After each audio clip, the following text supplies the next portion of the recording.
Afternoon, I had an opportunity to watch a video by a psychology teacher, and she was teaching her students about this concept of learned helplessness. And so, what she did was she said, I can actually induce learned helplessness in some of you, and I'll show you how I do this right now. Now, if you're not familiar with the concept of learned helplessness, it basically is this idea that a person, a being, an organism can learn no longer to do what is in their own best interest because they actually become hopeless. They actually start to feel helpless. And so they learn helplessness in the sense that they no longer are fighting for or trying to do things that are for their own good and for their own benefit. And so this teacher goes handing out to the students a piece of paper. Now, on the piece of paper, the students find three words. And the words there are, and she had a fancy term for this, but ultimately the words are set up so that they are like bat, where you can rearrange the letters and spell another word. So if you rearrange the letters in bat, what other word can you spell? And it might take a minute to try to figure that one out because it might not be readily apparent to you. But if you had it in front of you, you might rearrange them and realize you can spell the word tab, T-A-B. And so this sheet of paper had three words like that on the sheet of paper. And now she would go through one by one. She said, okay, now you guys solve the first one. I'll give you a certain amount of time. And then she'd say, okay, time's up. Who all was able to solve the first one? And then half the students' hands would just shoot up. And the other half of the students that didn't solve the word would look around and see all the other students. They would feel a little bit embarrassed. And then she'd say, okay, now we're moving on to the next word. And then they would solve the next word puzzle there. And then she'd say, who's got the word puzzle done? And half the students shoot their hands up. In fact, it was the same students that got the first one right. And she said, okay, and now do the third word. And so all the students are trying to do the third word, and she repeats the same process. She says, okay, everybody throw your hands up if you've got the word done. And sure enough, everyone was able to get it done except for the students that couldn't get any of them done. And so she said, stop. For you students that never put your hand up, I want to let you know right now, the test was rigged. The words that I gave you were actually unsolvable words. They couldn't be rearranged into anything else. Well, at least the first two that I gave you were unsolvable. But you see, by the time you got to the third word, everyone had the same word on their piece of paper. But how come you couldn't solve the third one while the other students were able to solve it? Well, the answer is because I induced learned helplessness in you. You see, by having everyone raise their hands and show that they got the first one, you were thinking they had the same word as you, but they had an easier word to do. They had a word that was actually solvable. You had a word that was unsolvable. So you're sitting there trying to make it work. You can't solve it, but it looks like everyone else is solving it. And then what do you do to yourself? You say, what's wrong with me? There's something wrong with me. And you convince yourself of that. And then you go on to the next word and you try to solve it. Everyone else is able to get it solved. And then you say to yourself again, obviously, I don't know how to do this. By the time you get to the third word, which was actually solvable, you didn't even try. Your mind is just in a cloud, a state of confusion. That is how learned helplessness works.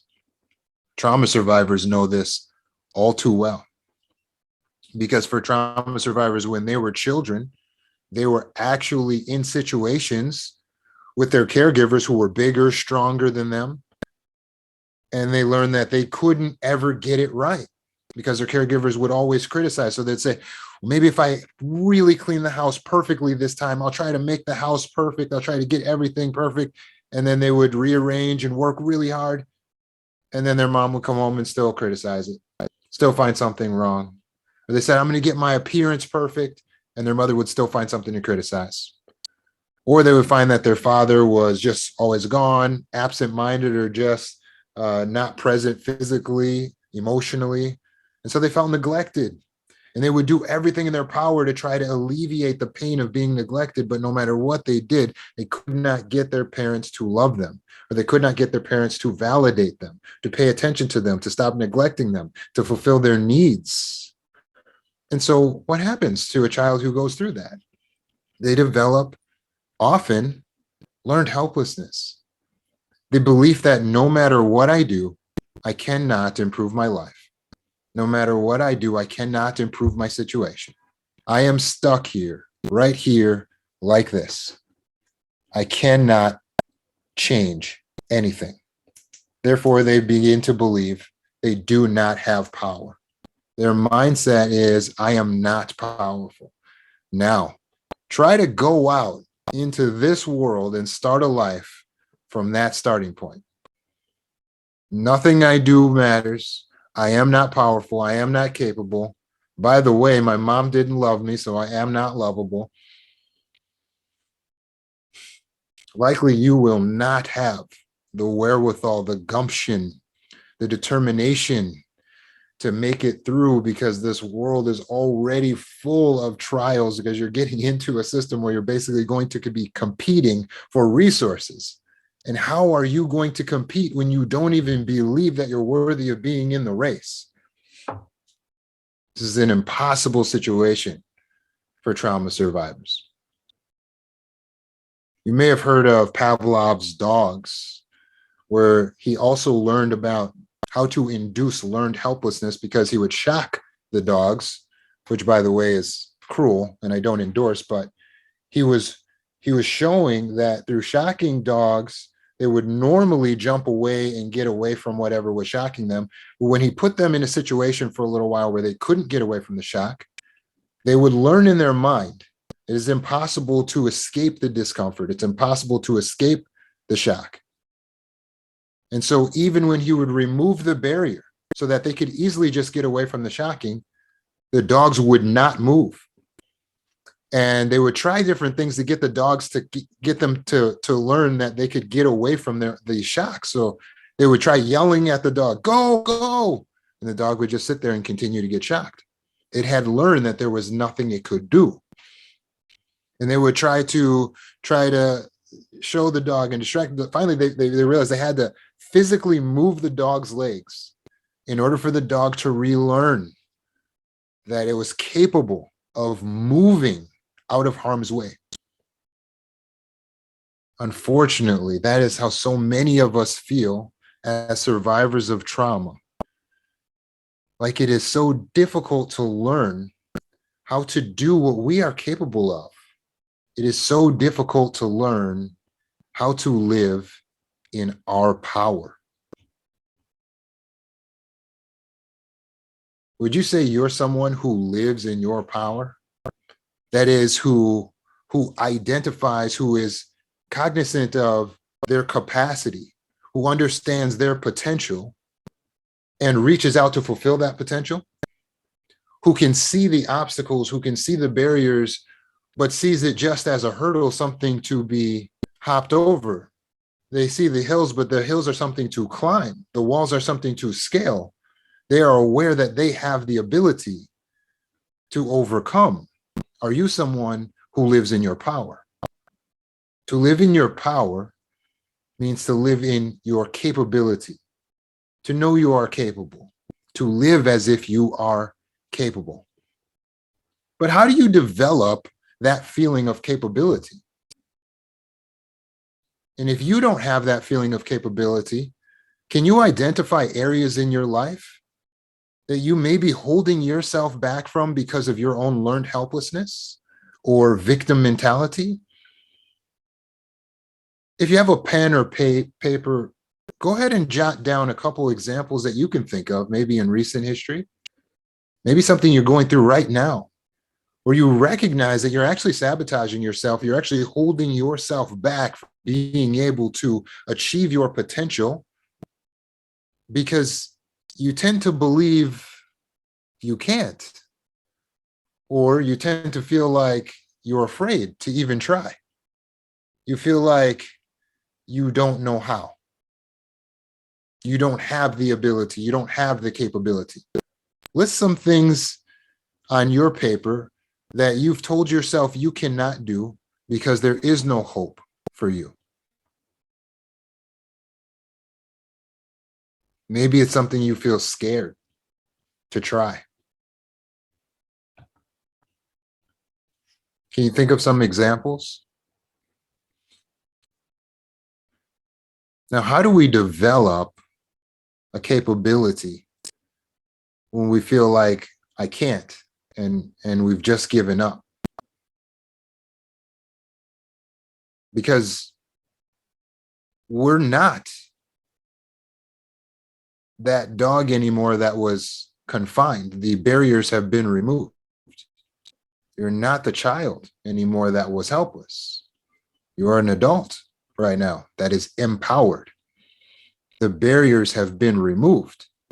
But now, just like trying to get the dogs to get themselves to safety, you may feel like I'm going to need someone to literally move my legs because I'm so entrenched in this idea that I cannot.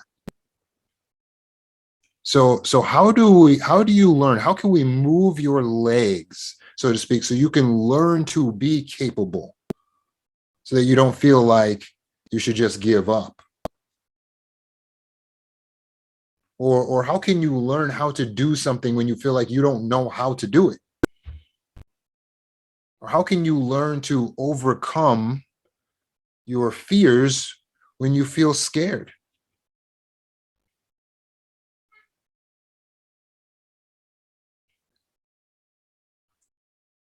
These are good questions, right? But let's go with what you know. Because you know how to learn things. You've learned things before. Many of the people who are on this call have learned how to drive a car, or at least know someone that learned how to drive a car. So what if someone asked you, well, how do you learn how to drive a car? You might say, well, um, it would help to go to a class like a driver's ed. But besides that, you're going to need to get behind the wheel of a car, and you're going to need someone to teach you, and you're going to need hands-on practice on how to do it, right? You would probably say something like that. And what if they said, well, if it's between sitting in a classroom and actually getting behind the wheel of a car, and I had to only do one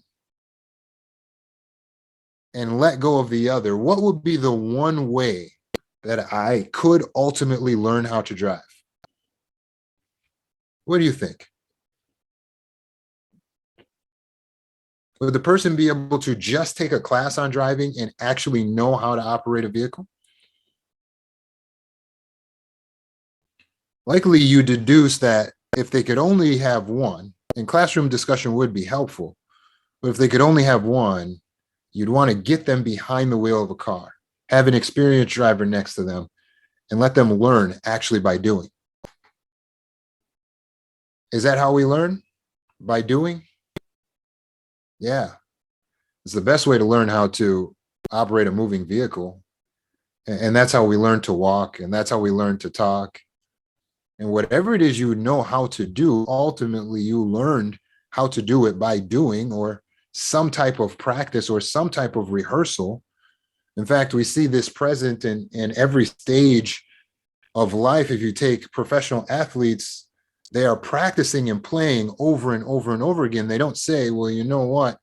If we want our athletes to be in good health, why don't we keep them off of the field? And we'll just have them sit in a classroom. And then come game day on Sunday, hopefully they'll be able to go out and perform. It doesn't work that way.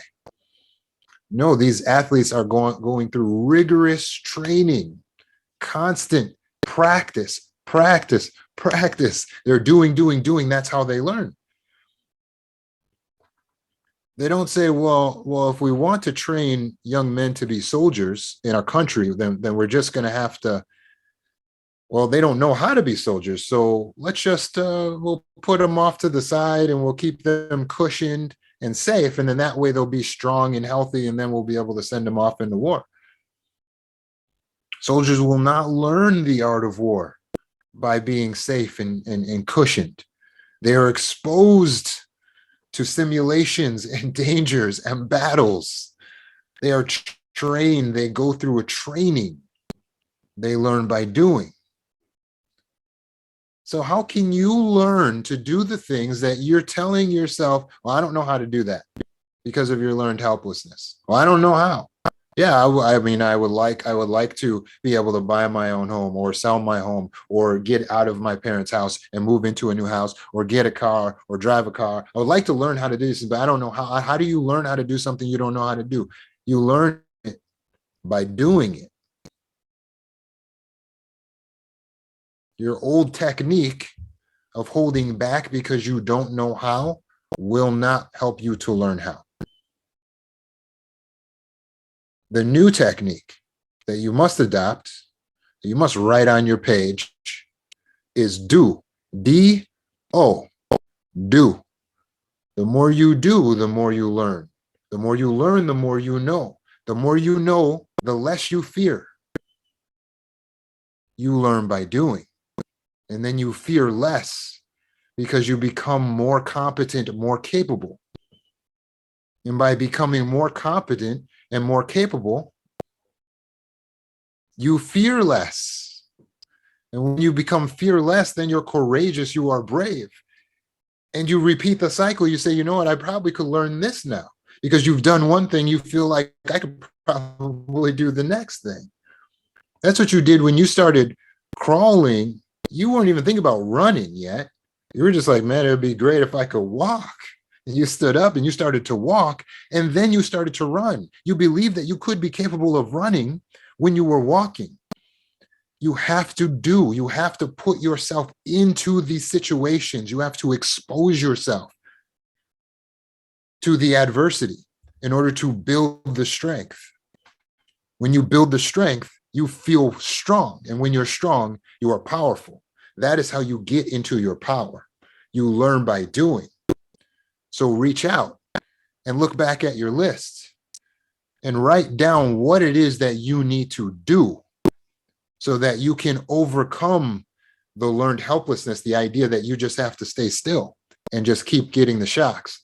Well, the devil I know, it's just better to just keep getting what I'm used to. Write down on your page for each thing that you feel like you're being held back in.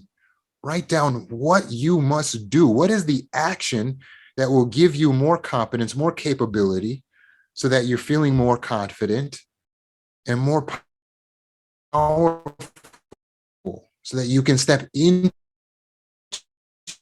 your power, so that you can believe in yourself and be maladaptive beliefs. The idea that I'm not valid, maybe you believe that because you were not validated, or the idea that you are not capable, maybe you believe that because you were not taught. But whatever the case, all these concepts are false beliefs. You believe in false things. If you believe something like, I'm not lovable, that's false. This is a false belief. You believe in a lie. I don't have any potential, that's a lie. I'm not capable, I can't learn new things, that's false. These are false beliefs. In order to get past learned helplessness and to get into learned hopefulness and to stand in your power, you must eliminate false beliefs. You must eradicate your mind. You must free the mind of false beliefs, false thinking. You cannot go on believing that you are not as worthy, as capable, as deserving as every other human. That's a false belief. You need true, accurate beliefs, accurate assessments of the world, the landscape that you're walking into, in order for you to navigate correctly. So upgrade your beliefs. In fact, there's no shame in it. All of us have to upgrade our beliefs on a yearly basis as we grow, as we mature, we become wiser. So update your beliefs. If you feel like you've lost your power because you've lost who you are, you feel like you don't know who you are, understand that your identity, who you are, boils down to your intention. You are who you want to be. Sometimes we're looking into the past, and we're like, I got to figure out who I am. Who did I used to be? What did I used to want to do? Guess what? That doesn't matter. It's irrelevant. Do you think I look back at my 10-year-old self to figure out who I used to be? No, I don't want to be him. He was a great kid, but he's 10. He doesn't know what I know now. I think right now I am in the best position to decide for myself who I would like to be, more so than ever before, because I'm wiser, I'm smarter, I'm more capable, more knowledgeable now. And tomorrow I'm in an even better position. And the next I'm in an even better position. So you constantly have to be upgrading your thoughts, your beliefs, even your intentions. Your intentions are what you want. Well, what if I don't know what I want? This is one of the most important things that you can decide. And yes, the answer to the question is decide. It's a decision. What you want is not something to search for. Again, you're not looking under your bed. What do I want? Maybe what I want is under here. Maybe it's in my past. No. If you say, well, I don't know what I want, okay, all you're saying is I haven't made a decision. That's all. It's nothing profound for you to stumble on. Just stop, pause, meditate, and make a choice. Make it a wise one. Make it the best choice that you can make right now. What if I choose the wrong thing? That fear is what's making you believe you don't know what you want. You have the ability to decide, but you must move forward understanding that making wrong choices and making mistakes is a part of the process of growing.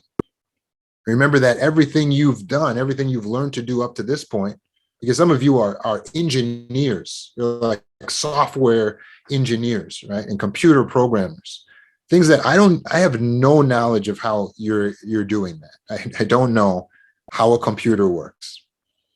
But yet, as intelligent as you are, you can program a computer. It doesn't occur to you that you can program your own internal computer, your subconscious mind. So reverse engineer what you do to program a computer and program your internal computer, your subconscious mind. You have to input the data. So if you want to decide what you want, if you want to gain knowledge or wisdom or information in order to make a choice, you have to input the data. Educate yourself and make a decision. Choose. If it's a mistake, if you fail, then that is a learning experience.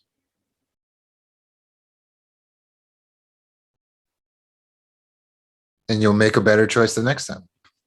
It's okay that we have to upgrade our decisions over time. It's not only okay, it's necessary. Is all this making sense so far? You are who you intend to be. You are your intentions. If you don't know what you want, you can make the choice. Make the choice. Whatever you're holding yourself back on, you're holding yourself back based on false beliefs. Eradicate the false beliefs and move forward only in truth. Okay, now that we've got that, let's go deeper. Everything is energy. So when I say stand in your power, it means to stand in yourself, because you are power, and power is you, because you are energy, because you are part of this universe, and everything in this universe is energy. Scientists have begun to recognize that everything in the universe is literally made out of energy, including physical matter. Quantum physicists discovered that physical atoms are made up of vortices of energy that are constantly spinning and vibrating, each one radiating its own unique energy signature. You are a unique collection of atoms. What you therefore produce and decide upon will be equally unique, because what you do and what you produce, only you can do it. Stand in your power. Your thought process needs to be so much further beyond mere basic survival. So we have to get out of fight, flight, freeze, fawn. No, no, no. We only need those in emergency situations. Your day to day needs to be in wisdom, creativity, making decisions, strategy. When you're in your higher mind, when you're your higher self, then you can operate in the frequency of creativity. And that's what you're supposed to be operating in, because you are a creative being. You have the ability to make things happen. That's how you're designed. Otherwise, you would have been a rock, but you're not a rock. You're a human. So you have the ability to make things happen. There are parts of you that scientists do not understand and cannot explain. They do not know why you are alive and animate, how you have this ability of free will as a conscious being. There is nothing. We don't have that figured out. It's not explainable by science. It's deeper than that. But scientists have been able to recognize that everything is breaking down to being pure power. It's all energy. You got stored energy, you got kinetic energy, but everything is energy. So you must recognize that you are power, and you must step into that power. If you were raised to believe by the system, by the school, by your parents, that you're not special, that you're not powerful, that you don't have capability, that you don't have potential, all of that was false. It's lies. And all of that, those lies are told to you in order to keep you as controllable. Because oftentimes people in a position of power are fearful that other people will realize they are equally powerful, equally as intelligent, equally capable as them. And they feel like, how will they control you if you understand you are equally powerful and capable and intelligent? And so they'll try to convince you that you are not capable, you are not enough. And they have techniques of keeping people down, so to speak. Please recognize that you are enough, you're more than enough.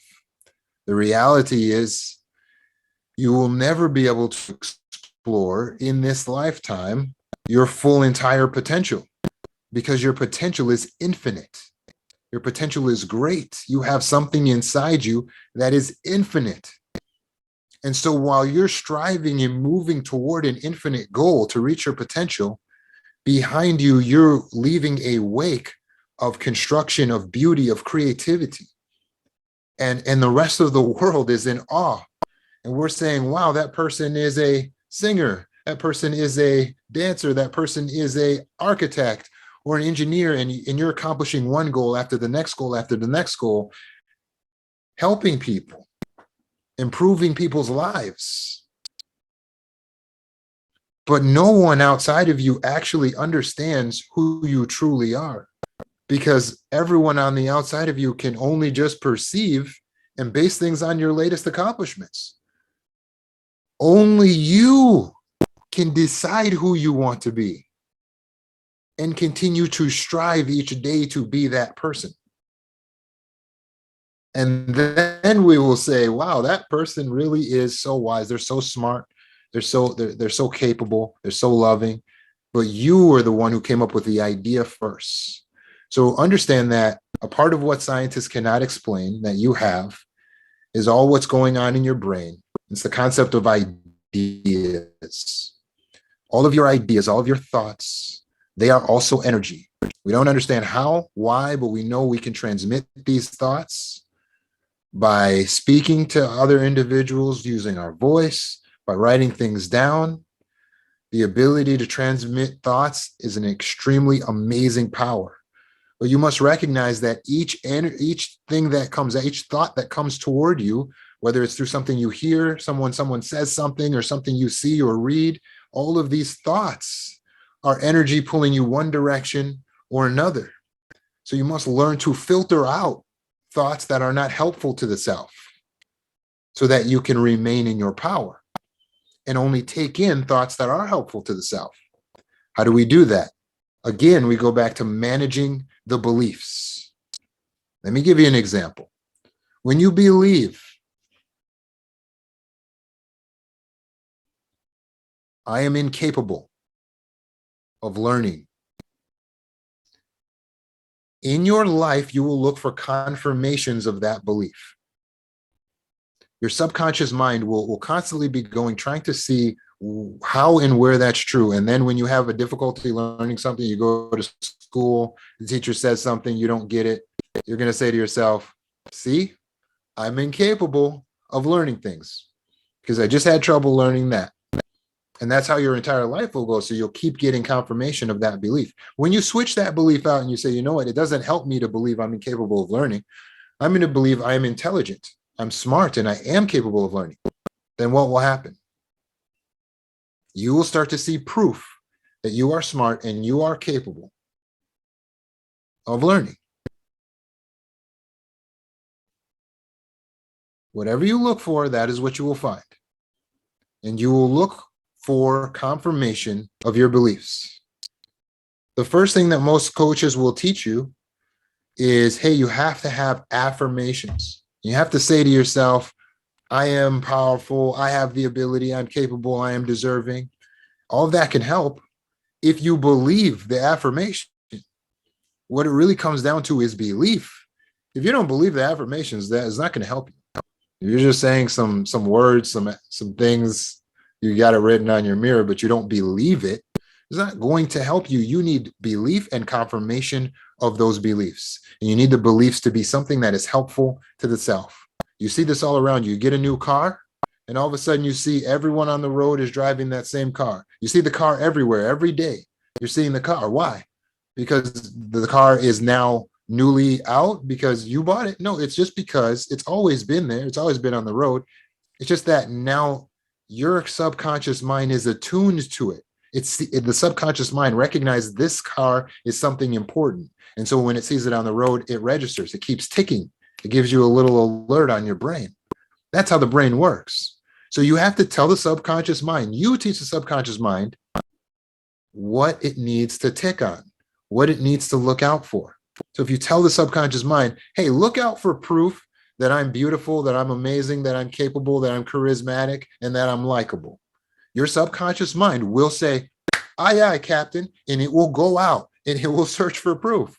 And you will go day after day after day, and you will find more proof and more proof and more proof that you're beautiful, capable, intelligent, charismatic. Does that make sense?